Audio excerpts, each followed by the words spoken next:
Don Ruggles, welcome to the Neuroarchitect. Thank you. It's an honor to be here. You're doing remarkable things in this space, Maria. Thanks for all of the leadership you're providing. It's really remarkable. Thank you. Let's start with your story. What's your career path been like, and what pulled you toward focusing on neuroaesthetics for architecture and building for health and well being? Well, I've had a 50-year career in architecture, so building projects, designing and building. And we started to notice there was a similar reaction that we were having from our clients, describing our projects as beautiful. I frequently new clients would call and say, um, "We think your work is beautiful. We'd like to hire you." And that's a good thing. New work, real positive, affirmative kind of reaction. So I never really knew what was causing that reaction. I knew we had a process and a point of view, and there was an ethos in the office about how to create something that really nurtured a sense of health and well-being. I started looking into it from the Academy of Neuroscience for Architecture, which is at uh, in San Diego at the Salk Institute, and found some pretty remarkable papers there. This was back in 2007 and 8, 2009. And I thought, this is really impactful information. I probably should take some time to look at it. So I read through it more carefully and started to understand some of the scientific ideas that were coming out of neuroscience and realized that it was significantly impactful for architecture. Well, I gave some lectures based on that information, and I had really good response to it. So much so that it led to more lectures and more research. And finally, people started to say, well, this is so interesting, you should write a book. And so I did, and I arranged for a distributor, and I wrote the book and published it, self published. And it's all kind of outlining in a fairly simplistic way how architecture and the built environment can affect our health and well being. And once you start to understand that there are ramifications to what we design and it affects our health, primarily our autonomic nervous system, it's a remarkable paradigm shifter. It changes your whole focus about how you approach a design, how you present it to the clients, and what you're doing for your clients. So so that's basically the short version of almost 20 years. We also made a movie, um, and it follows all the same themes of the book. So there's the condensed version of almost 60 years of work. Yes, So but there 60 years of work, we might have more questions about your path. For example, what inspired you to think of this relationship between how we see beauty, how we react to it, and the building? um, well, as I mentioned, I started looking into information at the Academy of Neuroscience. I've always had an interest in science. So the history of science was one of my preferred kind of subjects in college. And it's just, really quite fascinating once you understand what the logic and the reasoning is underneath scientific discourse. And it affects architecture. So I'm also trained as a musician, so a piano player. So I spent my youth looking at musical scores. Well, a musical score is one of the most beautiful graphic systems ever devised by man, and all that was absorbed. That rhythmic, ordered, mathematic beauty that comes from famous composers was imprinted neurologically, and it really informed my design work over the years. So looking at architecture through those lenses, science, and then more on the music side, well, science tends to be more prefrontal cortex, top-down processing. And music, of course, is bottom-up processing. That's emotional processing. And when you realize the impact of the collision of those two neurological processes, well, that's where, the magic happens. And that's where we can dive in and create something that really is meaningful for the people that are going to inhabit or even observe the architecture that you're creating. So, that's I've always had a love for science and mathematics, how it orders architecture, really impactful, and I think important in terms of the overall coherence that we live within. The cosmos is coherent, microbiology is coherent. We're in between those.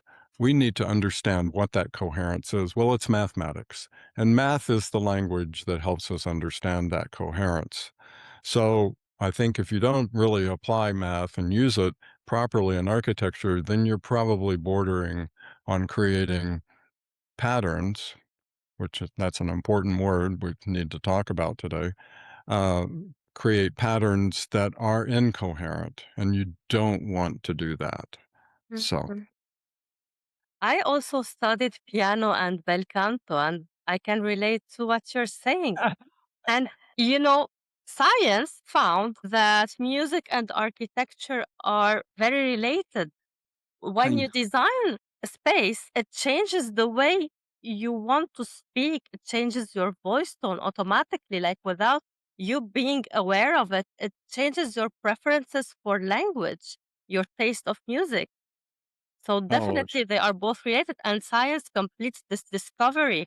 And music is related to math. It's not like art is on a side and math or science on another side, because composing music and the technique you use is related to science. it's pretty amazing, isn't it? I I tell people frequently, once you start looking at neuroscience and how it affects your biology, the built environment, how it affects your biology, once you fall down that rabbit hole, you're not coming out. It I have hundreds of books here in my library that I've, consumed over the past 20 years, all on that subject. When you say beauty is a vital component of architecture, what do you mean precisely? And what do you think is the misconception about it? Well, let's start with the misconception first. And it's a misconception that really came out of after World War One, Mm. uh, because of the focus on rebuilding and the speed and the economy that was needed, and then it would carried over to post World War II, um, that the beauty was pushed aside because it was deemed not important to the equation of rebuilding the the destroyed environment in Europe primarily.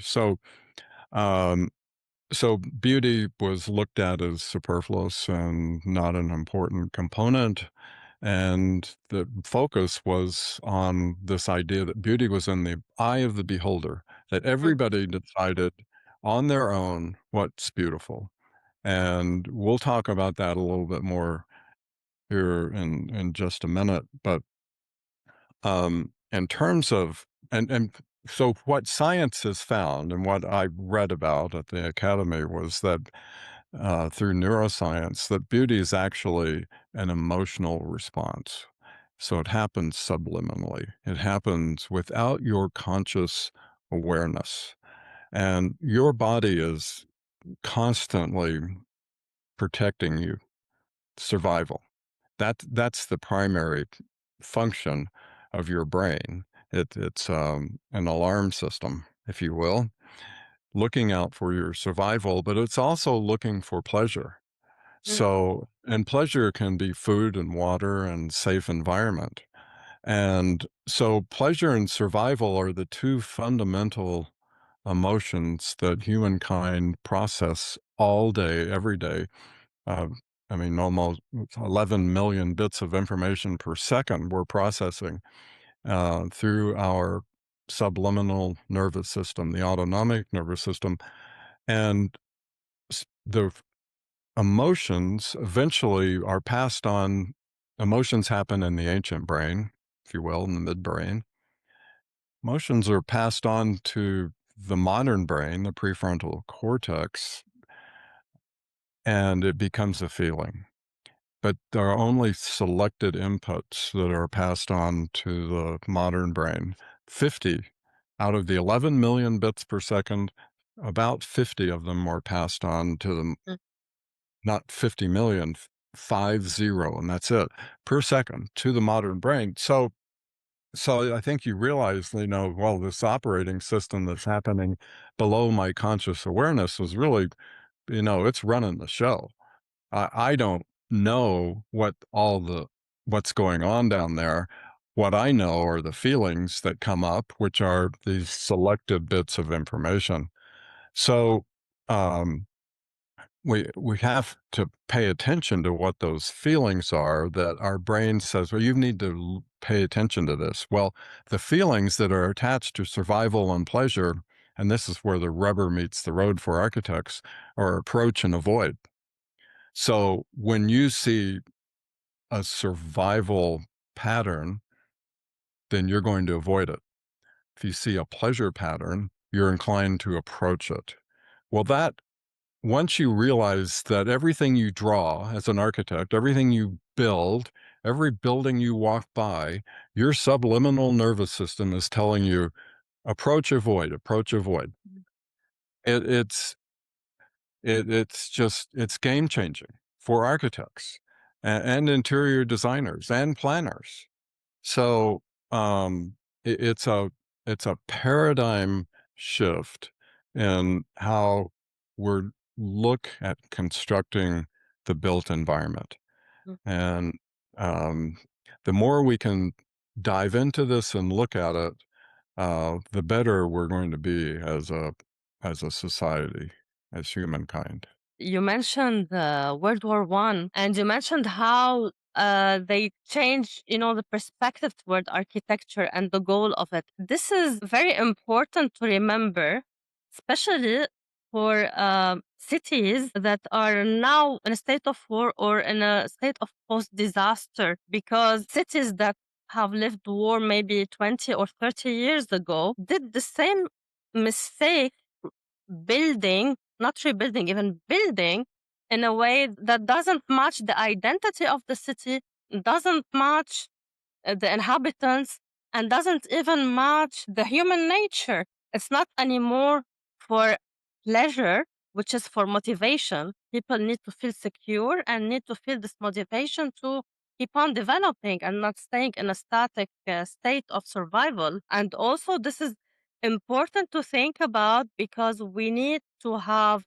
numbers that confirm that our unconscious might be different from what we're saying in our conscious or what we're thinking. Maybe it's like a cultural thing or a social thing, not to mention some emotions and how we're feeling in a place, whereas it's like this place that doesn't match us anymore. Well, you've touched on the central component here.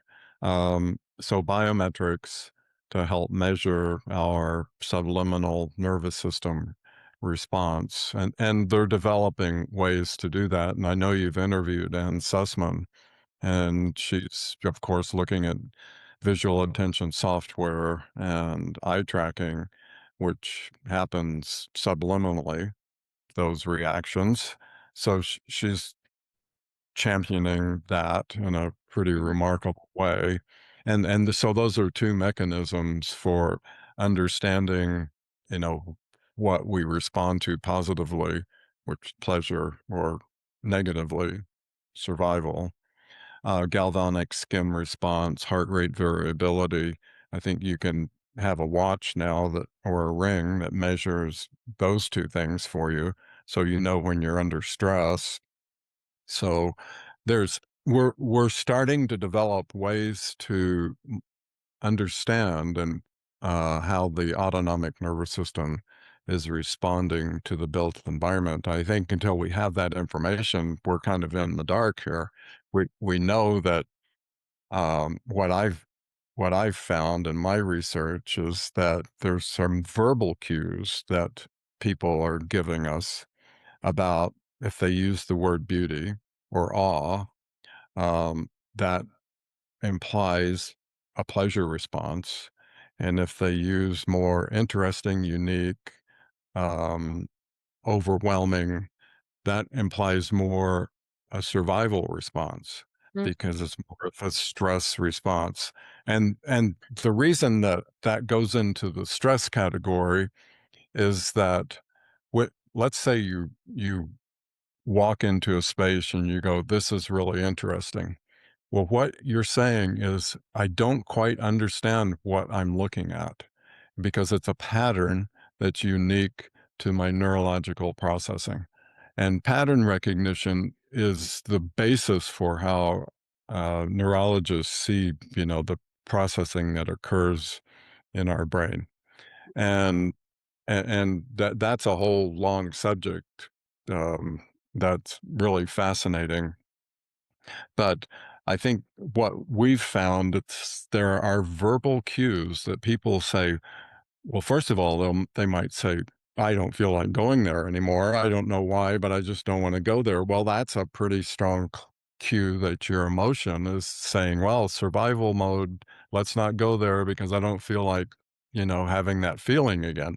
Or flip it over, I love going there. I don't know why. I just love it there and I can't wait to be there. Well, that's your uh, autonomic nervous system, an emotion telling body, I feel good.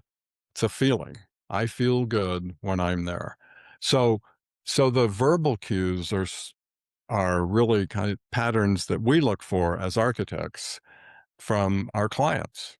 We'll show them something, and here this is fascinating. We'll show them a plan, and the client might go, "Well, I just don't quite understand it."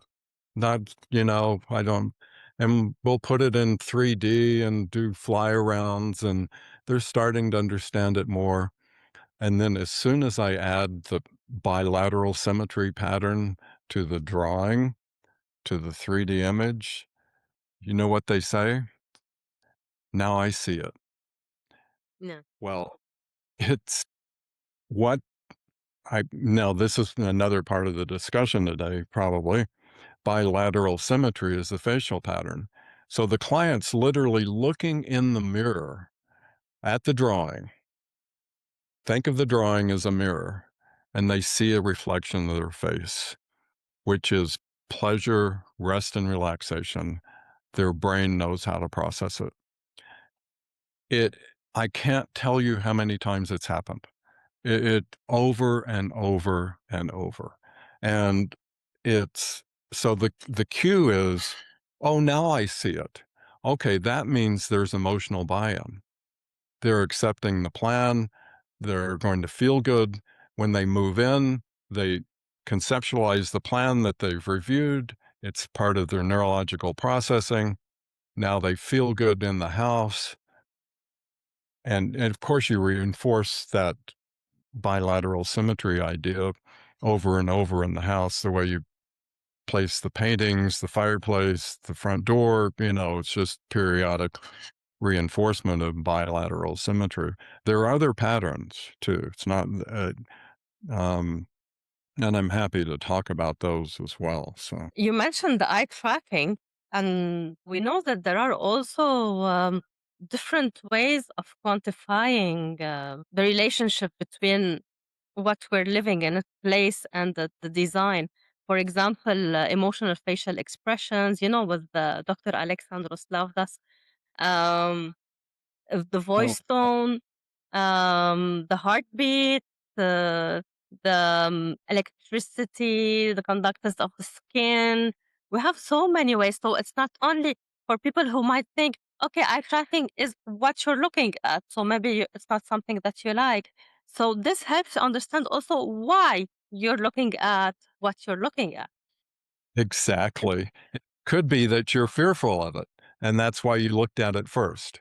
So looking pre-attentive focus is not necessarily pleasure, but it might be. But if you've had that instantaneous focus, and your heart rate doesn't elevate, and your galvanic skin response doesn't elevate, then likely you are in rest and relaxation and you're looking at a pleasure response. However, if what you look at, the combination is, as you mentioned, heart rate elevate, galvanic skin rate elevates, and you're focused, then you may be having a survival avoidance reaction.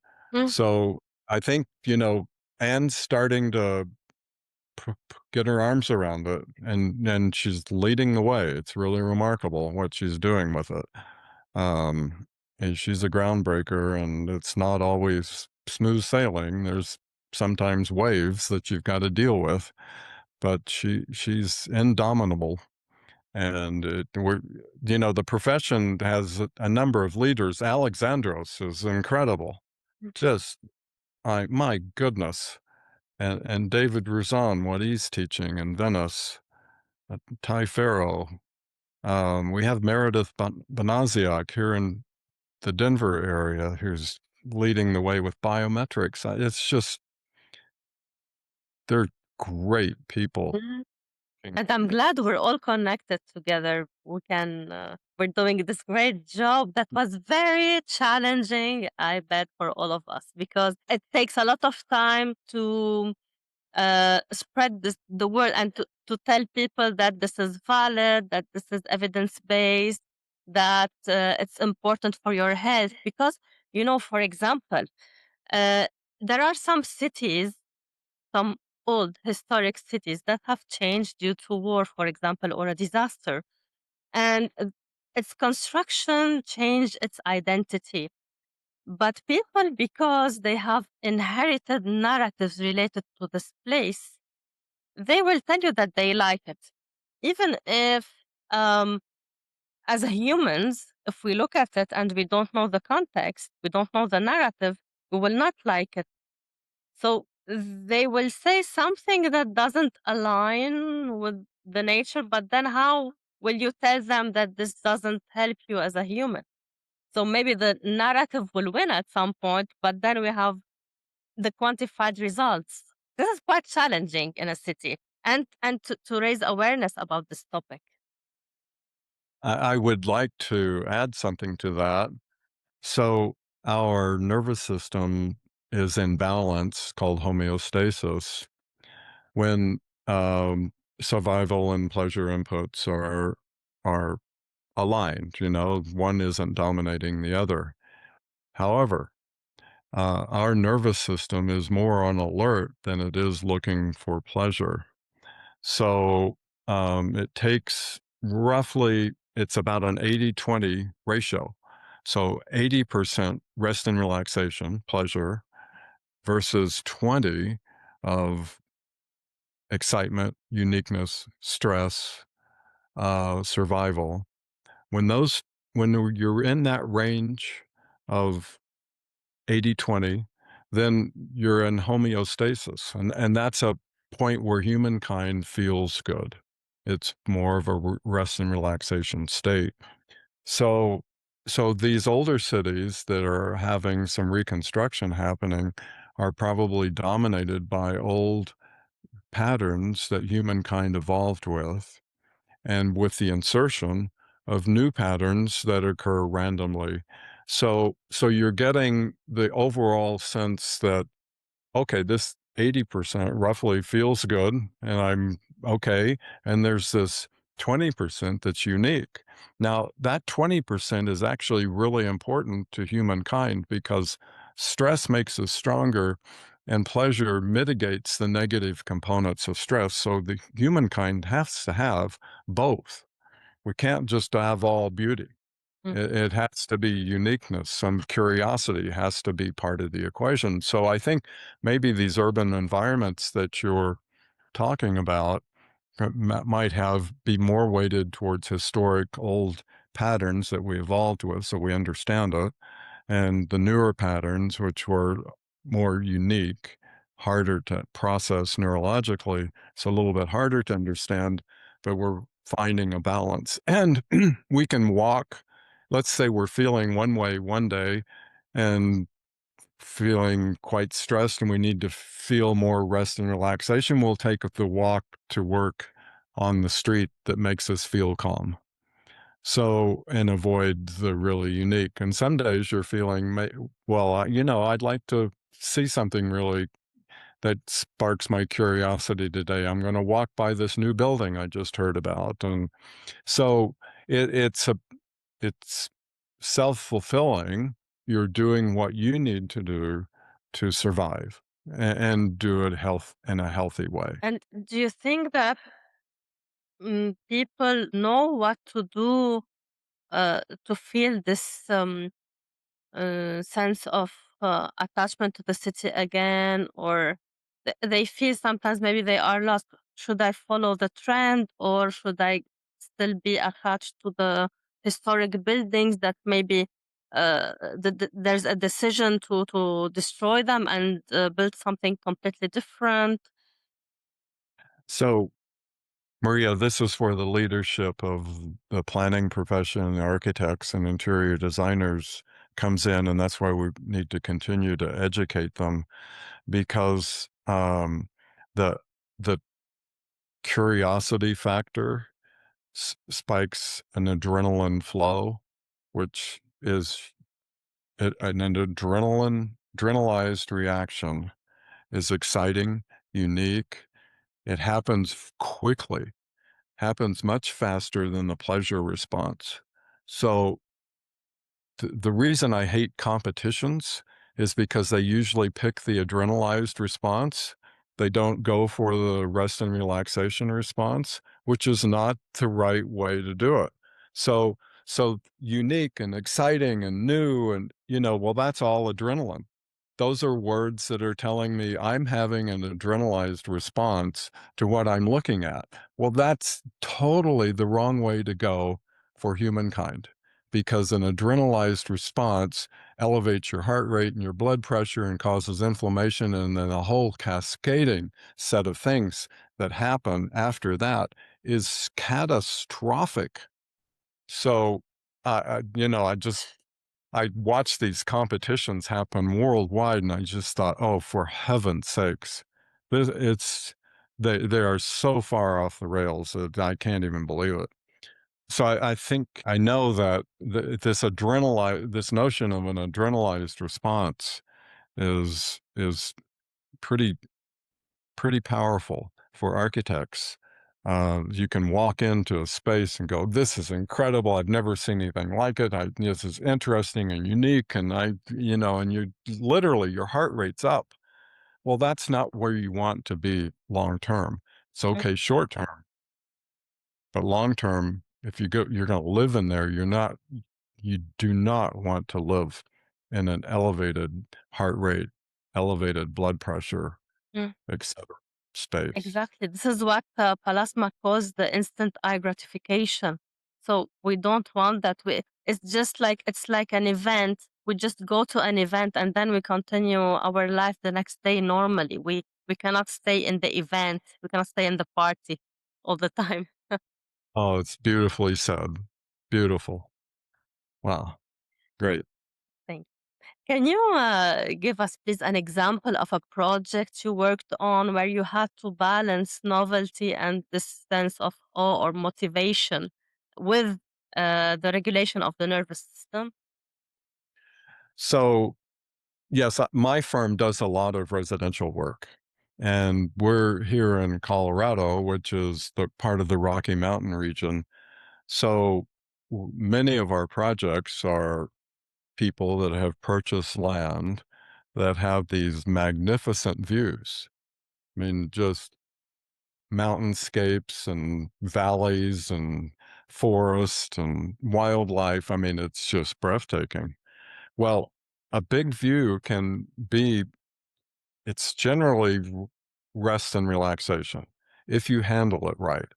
But you have to give the client the ability to move away from the big view and experience more small scale patterns that feel good to them. So they don't want the big scene all the time because on the verge of elevating your heart rate and your blood pressure. If, let's say, you take that view and you create a cantilevered house out over the cliff and the glass goes straight to the floor. No, well, those are all survival, you know, those are going to create survival responses. So you need to find ways to present the view, let them settle in, feel protected, feel safe, and still enjoy the big view. Now, a big view is something that actually is a pleasure response generally because we evolved with it. When our ancestors, when we were hunter gatherers millions of years ago, came upon a big view, they could tell if the weather's good, if there was food, if there were predators, if there were enemies coming. So if they saw, a clear big view, food, water, no predators, no bad weather, then they would relax. Mm, And and that relaxation is a pleasure response. They feel good. They're having oxytocin and dopamine and other hormones go into their blood system because they're in rest and relaxation. Well, I can't tell you how many clients I've had that have purchased a piece of ground like I just described, and they'll say to me, "I don't care what you do with the house, just take care of this view." mm, Now, and so, yes, we will, but we're going to do things that make you feel protected. We don't talk about it a lot. We just do it because we know if we do it, they're going to feel good. So, um, so what you asked me, well, what do I do on these projects? Maybe you want to know one specific project, but I'll say it's more of a process. It's back to the 80-20. And usually, what we'll do is we'll use geometries that humankind has evolved with, primarily bilateral symmetry in the nine square. And that's the facial diagram. And that, of course, we've always looked at faces since we stood up out of the sand and became quadrupeds and for millions of years. So, anyway, we understand the facial diagram.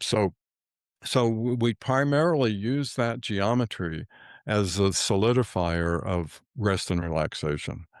And then we'll insert area rugs, artwork, sculpture at key points to create that uniqueness and curiosity, which are also you can move those out, you can change them, change the area rug, move the sculpture over here. I'm tired of it there, etc. So, but it's that balance between the built geometry of the building, 80% understandable geometries, and then adding in 20% a piece of furniture.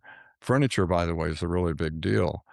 You don't want to create stress from pointy furniture or furniture that's going to fall over when you sit in it. And so, um, you know, the whole thing is this balance between uniqueness, some uniqueness, curiosity, and foundation of rest and relaxation, pleasure. That's where beauty happens. mm. Speaking of furniture, it needs to be at the same time comfortable, useful, and designed in a way, the shape, the colors, the texture that also matches what we want to see. Because we look at furniture the same way we look at faces and process its information. Exactly. Absolutely. And, I know there's a lot of discussion about AI coming, and our architects going to be pushed aside by artificial intelligence. I don't happen to think so because our job is to understand and listen and interpret what people are telling us. And it's not just verbal, it's all Mm, kinds of cues that happen in meetings or over Zoom or on notes they send us. Uh, and it's an emotional, component. I think so AI may come to the point where they can discern emotions from people's voice and handwriting and etc. But for the foreseeable future, I think the value equation for architects is to understand the emotions that the client are conveying to you, and satisfy those mhm. requirements. Because how AI can capture the nonverbal language if we don't talk to it, if we don't give it the command like through words. Yes, What about body language? What about the emotional intelligence that we have? Maybe it will take. Maybe one day AI will do, but at least not now. As far as we're saying, it's like because one time in an interview, the presenter asked me this question: if the AI and the machine can replace us. Um, 7 years ago, it was 7 years ago, and I said it, it cannot replace us right now because we need to understand the human. There's this nonverbal communication, as I said, and we're seeing it now. exactly. Yeah. Do you think that the same applies to public buildings? Yes, I sure do. So, it's particularly your office space. I think, so many office spaces are bad lighting and arrangements, geometries that we don't understand, and noise coming from the adjacent cubicle, which influences us negatively, and maybe even olfactory, tactile. It's too slick. There's not enough detail. I think, so the working environment that you're in can affect your nervous system, um, in a way that's not healthy. It can be healthy too if there's enough plants and artwork that and pattern, you're within a pattern scheme or geometric scheme that your brain understands. Then, maybe you'll land on rest and relaxation. But I think generally the modernist approach to office design has been pretty stark and redacted, where all the details gone, the colors are muted, the lighting's bad. Um, it's not a tactile environment. There's no natural materials. I mean, it's the whole kind of cascading list of things that are firing our autonomic sympathetic nervous system. Which means, in simple words, that literally makes you ill, physically ill, Yes. and mentally drained. Now I notice behind you there's a an arch in on your wall, I think. This is like a ball filled. Okay. Okay. Well, you look at arches, a series of arches. Actually, what you're looking at is the void space around a human being. So we're used to looking at that. Our brains can recognize that pattern and process it efficiently. So that's why, an arch is such a only not only is it engineering makes sense, but it's a neurological form that makes sense to us that we're comfortable with. So it's that's a long discussion for maybe for another day, but I I mentioned that there are other patterns in addition to bilateral symmetry. So I would say that there's two kinds of beauty, and there's the beauty that comes from learning. So as you experience the world, you may say, well, my grandmother's clock is beautiful, and my grandfather's watch is beautiful. Well, nobody else may like it or Mhm. care. But so, so there's this component of you've learned certain patterns that you understand make you feel good. Well, there's a set of beauty patterns that we're born with. Literally, our operating system comes into the world with our DNA. And this comes from the millions of years of evolution. So over and over and over, these patterns were experienced and lived with and eventually woven into our DNA. Well, the facial pattern is one of those inherited beauty patterns, the bilateral symmetry. When a child's born, they barely can see when they're first born. They open their eyes and they're looking for one pattern, and that's two eyes and a mouth, three dark spots. And that means survival to the child. If they can't find that pattern, they're not going to survive. They have to have another human to survive. And they know that. And so, but it also means pleasure, love, food, empathy, comfort. So the facial pattern ends up being a pattern that fires our uh, hedonic nervous system circuit and puts uh, dopamine and oxytocin into our blood system. So that's why the nine square has been so effective as a pattern over thousands of years through architecture, is because it's actually firing the parasympathetic nervous system and the mesolimbic reward pathway.